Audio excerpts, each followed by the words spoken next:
A very good morning and welcome to News at 10 on Rajya Sabha Television. My name is Aishwarya Kapoor. Well, Delhi LG Jung's resignation is our top focus. Now, Delhi Chief Minister Arvind Kejriwal met Najib Jung a short while from now. He said that outgoing Delhi Lieutenant Governor quit on personal grounds. Well, that is our top focus this morning. All the details on that and much more in this bulletin, starting with the headlines. GST Council reaches a broad consensus on CGST law. Vexed issue of jurisdiction over assessors to be taken up today. Delhi Lieutenant Governor Najib Jung resigned citing personal reasons. AAP says move has come as a surprise. Congress asks centre to clarify on unceremonious exit.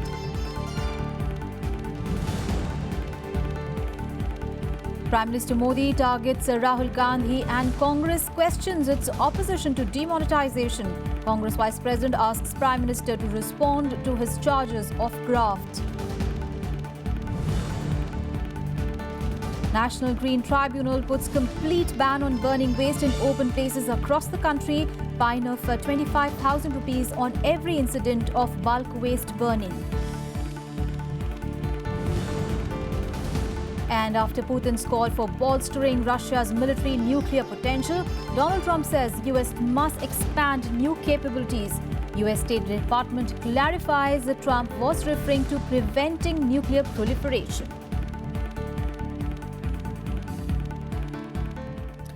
Well, the all-powerful GST Council on Thursday reached a broad consensus on the CGST law, but uncertainty still remains on the vexed issue of jurisdiction over assessors under the proposed goods and tax regime. On the first day of the two-day meeting of the state finance ministers, chaired by Union Finance Minister Arun Jaitley, it cleared most of the 197 clauses of the CGST.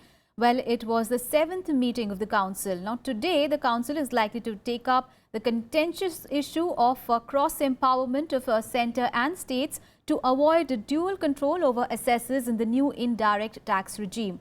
Now, news agency PTI is quoting sources as saying that the IGST, which also deals with the jurisdiction over tax assessors, will also be discussed today. It said that the issue requires more discussion as there is a diversion of opinion between the states and the centre as to who will tax which set of assessors. Well, the Parliament has, remember, amended the Constitution for the introduction of a GST, which seeks to subsume various state and central levies. However, as consensus alluded in the earlier meetings of the Council, the subsequent GST legislations, namely the CGST, IGST and the compensation law, could not be introduced in the winter session of Parliament this year. We've completed the entire law subject to a lot of CGST, no. We're still looking at IGST and CGST, the next meeting, also cross-empowerment, but the other parts have all been cleared. So we've gone through the entire law. Basic GST model law has been concluded, subject to a lot of things which we have kept on the side, like the IGST architectural issue, like the issue of cross-empowerment. That will come up for discussion tomorrow, including compensation. On to the other top story. Well, Delhi Lieutenant Governor Najib Jung has resigned. Well, he has cited personal reasons for the sudden move. The Aam Aadmi Party, however, has suggested that the reasons could be different. Well, the Congress wants the centre to explain what it claims is an unceremonious exit. The BJP, however, blames the LG's extended standoff with the AAP behind this surprise decision. Now, Arvind Kejriwal this morning met him. Let's take a look at the details. In a surprise move, Delhi Lieutenant Governor Najib Jung submitted his resignation on Thursday. In a brief statement, Jung's office said he would be returning to his first love, academics. He will go back to academics. He will spend holidays. He will spend time with his family. He is in touch with certain universities in US, and most probably he will take up some teaching assignment. The sudden decision triggered speculation on the reasons.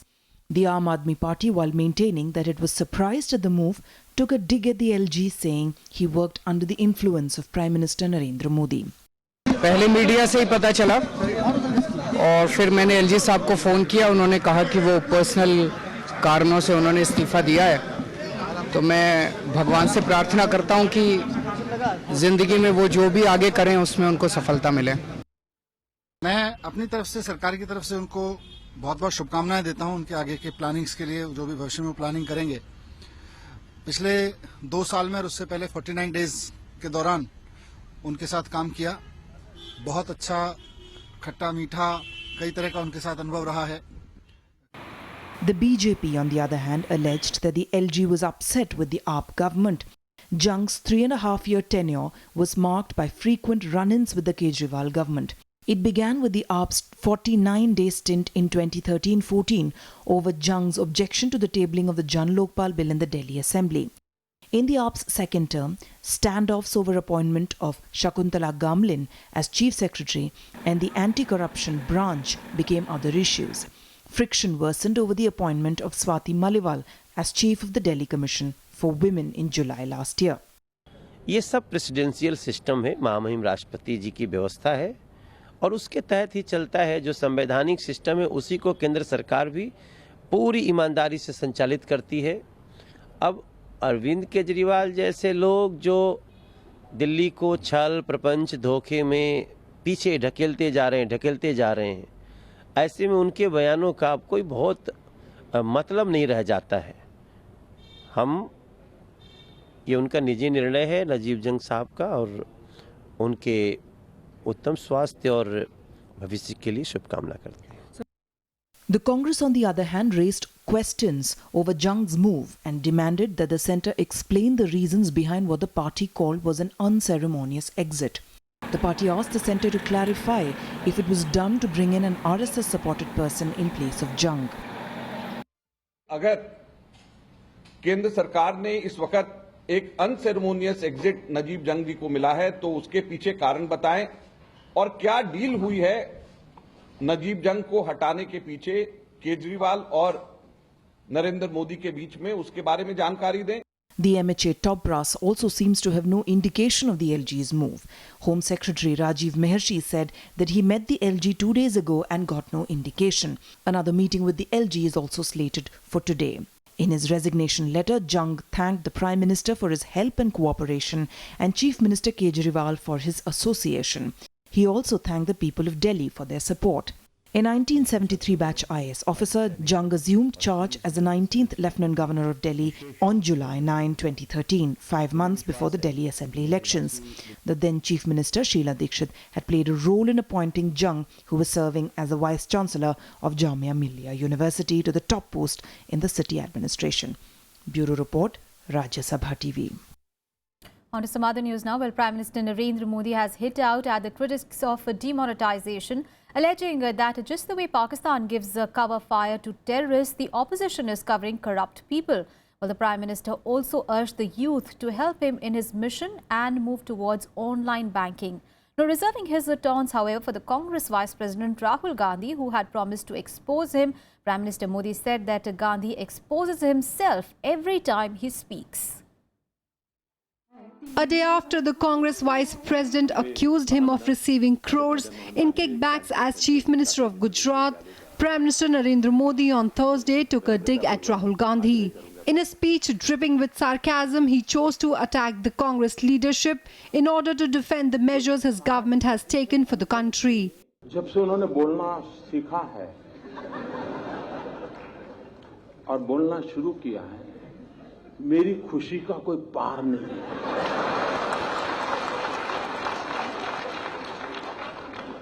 न बोलते तो बड़ा भूकंप आ जाता था और देश को इतना बड़ा भूकंप झेलना पड़ता, ये देश 10 साल तक उभर नहीं सकता था। लेकिन अच्छा हुआ कि बोलना शुरू हो गया तो पता चल रहा है भूकंप की संभावना बची नहीं, क्योंकि देश की जनता समझ गई। On Wednesday, in the Prime Minister's hometown Mehsana in Gujarat, Rahul Gandhi alleged that income tax raids had revealed that the Sahara Group paid off Modi 9 times in 6 months since 2013. He also said that computer records from a Birla Group official during raids in 2013 refer to bribes to Gujarat CM. The Supreme Court had earlier said it didn't find any merit in these allegations. ये क्या कर रहे हैं उनको भी समझ नहीं है, लेकिन अच्छा है किसी का काला धन खुल रहा है तो किसी का काला मन खुल रहा है।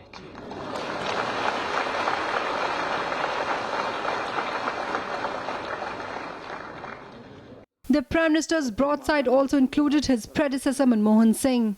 कि 1970-72 से वो देश की अर्थव्यवस्था की कोर टीम में हमेशा रहे हैं। इतने लंबे सर तक और इतने साफ कुशलता देखो, कोई दाग उन पर नहीं लगता है। जब मैं कैशलेस की बात करता हूं, उन्होंने कहा कि जिस देश में 50% लोग गरीब हो, वहां ये टेक्नोलॉजी वगैरह कैसे हो सकता है। अब मुझे बताओ भाई, ये वो अपना रिपोर्ट कार्ड दे रहे हैं कि मेरा दे रहे हैं? Manmohan Singh has critiqued Modi's decision to ban high-value currency notes. In a newspaper editorial titled "Making of a Mammoth Tragedy," Dr. Singh predicted a ripple effect on GDP and job creation and grievous injury to the honest Indian due to the demonetization decision of the Modi government. Bureau Report, Rajya Sabha TV. Meanwhile, the Congress Vice President Rahul Gandhi, well, he seemed unfazed by this attack by the Prime Minister. Now, sticking to his guns about personal corruption done by the Prime Minister, he again put the same questions that he had earlier raised at the Mehsana rally. He asked the Prime Minister whether any money was indeed given to him or not. Unfazed by the Prime Minister ridiculing his charge of personal corruption, Rahul Gandhi on Thursday stuck to his guns, reiterating his charges against the PM. Raking up the issue of corruption once again, he asked Narendra Modi what was in the 10 packets allegedly given to him by the Sahara Group when he was the Gujarat Chief Minister. Narendra Modi ji, ये सवाल मैंने आपसे नहीं पूछा। ये सवाल हिंदुस्तान के युवा ने, हिंदुस्तान के गरीब लोगों ने आपसे पूछे हैं।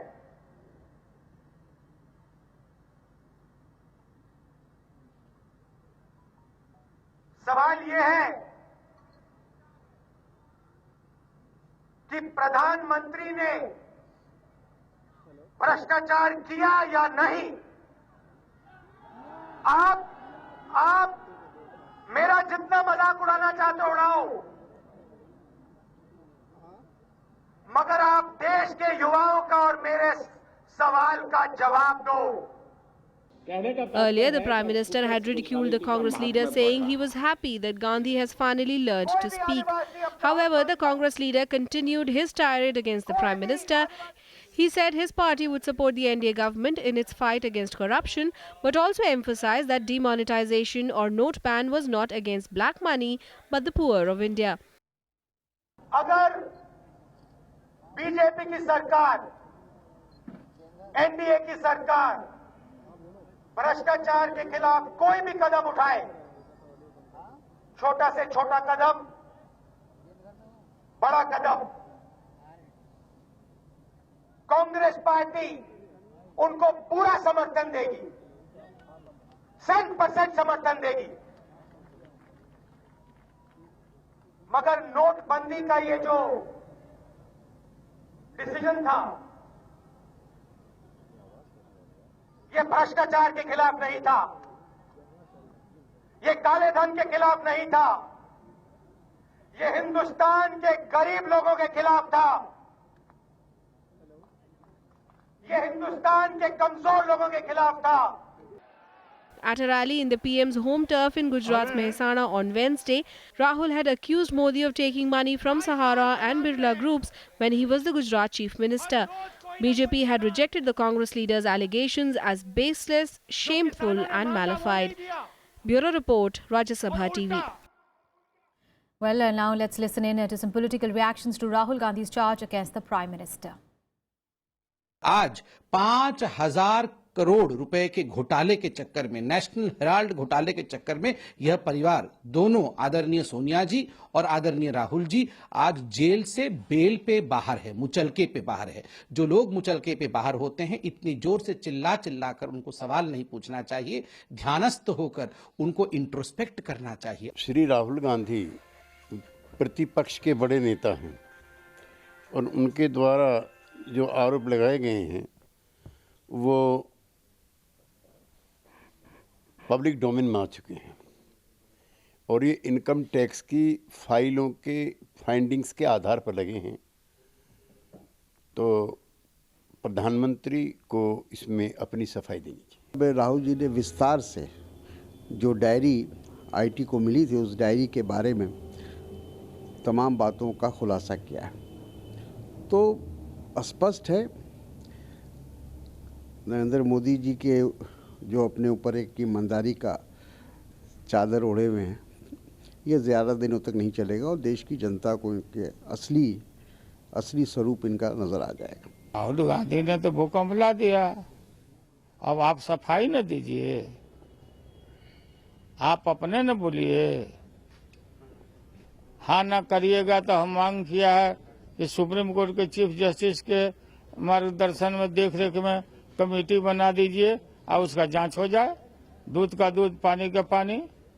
अगर नहीं सच होगा तो आप प्रधानमंत्री आप खुद मनहानि का मुकदमा आप करिए राहुल गांधी पर। On to some other news now. Well, National Green Tribunal has put a complete ban on burning waste in open places across the country. Well, the NGT also announced a fine of 25,000 rupees on every incident of bulk waste burning. Well, the order came on Thursday by a bench headed by NGT chairperson Justice Swatantra Kumar, which also directed all the states and union territories to enforce and implement solid waste management. And the panel also asked the Environment Ministry and all the states to pass appropriate directions in relation to the ban on short-life polyvinyl chloride and chlorinated plastics within a period of 6 months. The Green Court further held that non-biodegradable waste and non-recyclable plastic should be segregated from the landfill sites and should be used for construction of roads and embankments in all road projects all over the country. Well, time for a very short break. Up next, we have all the international and sports news. Stay tuned.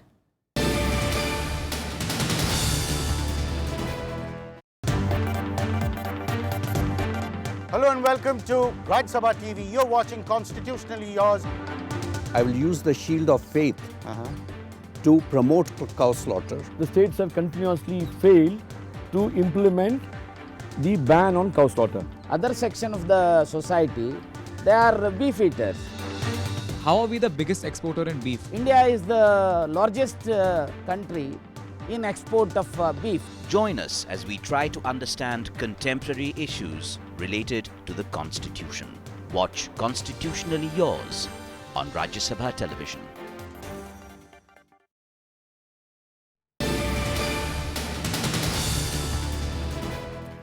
Welcome back. Now, independent director Nusli Wadia has been voted out of Tata Motors. Well, over 71% of shareholders of the Tata Motors voted for his removal as per results that were announced this morning.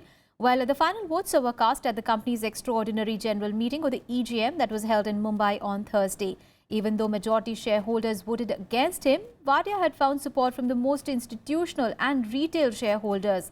While 99.96% of the promoters' vote was in favour of the resolution for the removal of Wadia, 50.06% of shareholders from the institutional investor category supported the resolution.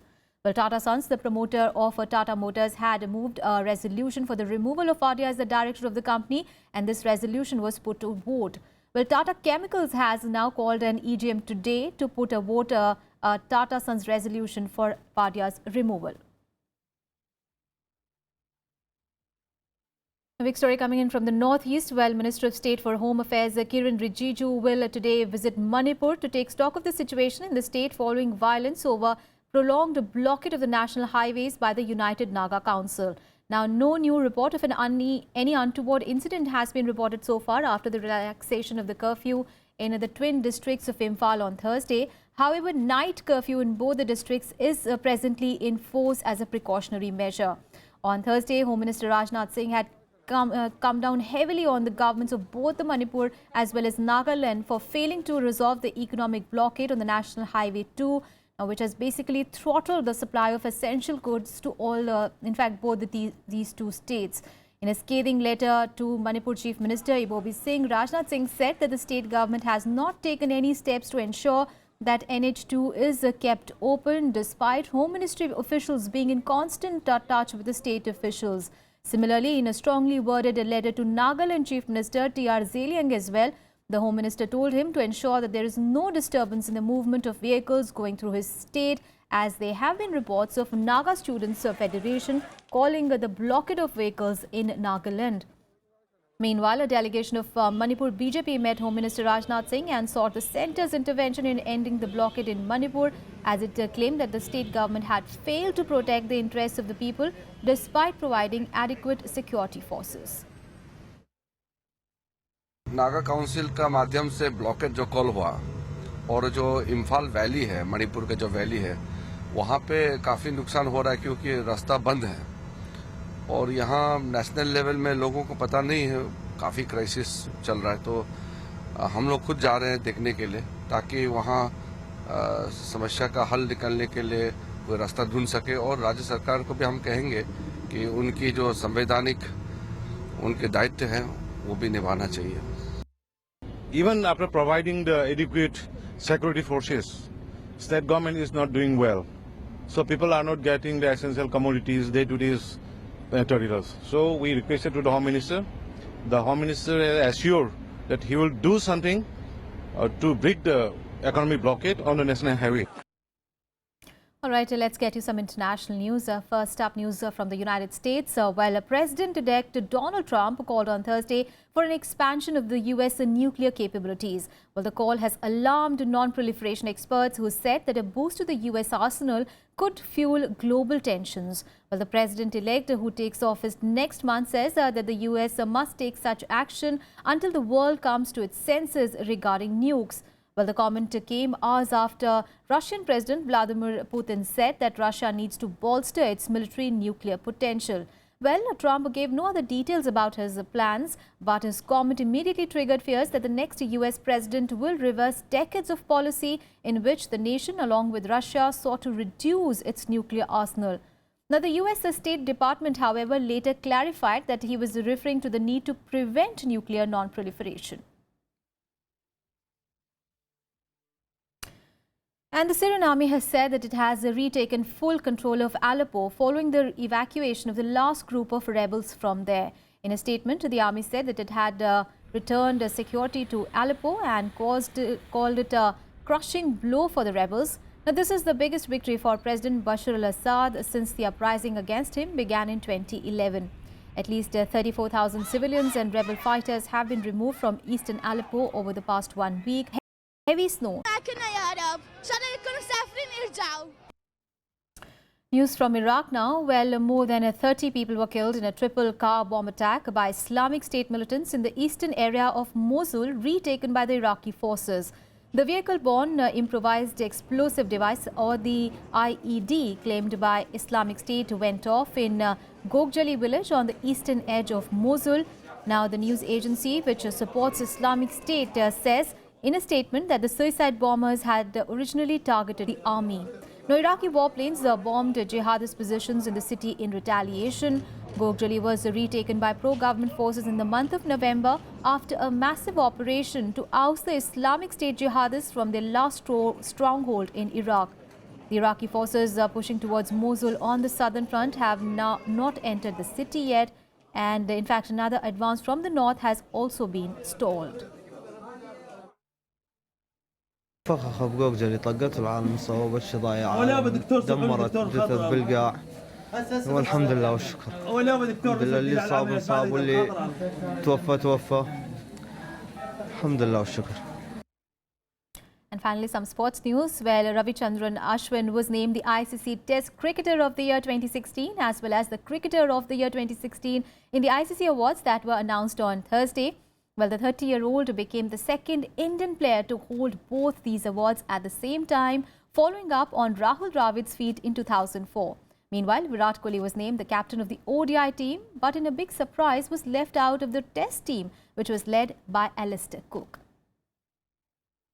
The International Cricket Council on Thursday announced the ICC Test and ODI teams of the year 2016, but not without a surprise. Virat Kohli was left out of the Test team despite his superb performance this year. The Indian Test captain amassed a staggering 1,215 runs in 2016 from 12 tests at an average of 75.93. This amazing record included 3 double tons.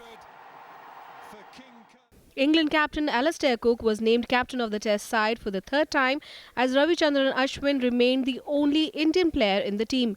Joe Root, David Warner and Kane Williamson were picked for the third successive year, while Dale Steyn made it for the 8th time in 9 years. The Test team has 4 players from England, 3 from Australia and 1 each from New Zealand, India, Sri Lanka and South Africa. Kohli, however, was named captain of the ODI team, which featured 2 other Indians as well, Rohit Sharma and Ravindra Jadeja. The ODI team has 3 players each from Australia, India and South Africa and 1 each from England and West Indies. In the annual awards, it turned out to be a double delight for Ravichandran Ashwin, as he became only the 3rd Indian player to win the Sir Garfield Sobers Trophy for being named the ICC Cricketer of the Year. The off-spinner was also named ICC Test Cricketer of the Year, becoming only the 2nd Indian player after Rahul Dravid to bag the 2 coveted prizes in the same year.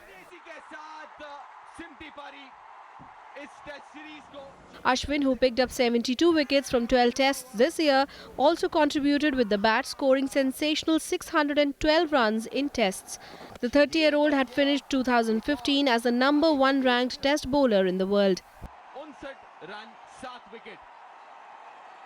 In other awards, South Africa's wicketkeeper batsman Quinton de Kock was named the ICC ODI Cricketer of the Year. West Indies' Carlos Brathwaite won the ICC T20I Performance of the Year award for his match-winning 34 not out of 10 balls in the ICC World T20 final against England.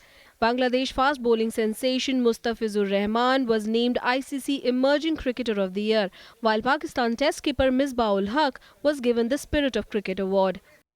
Bureau Report, Rajya Sabha TV.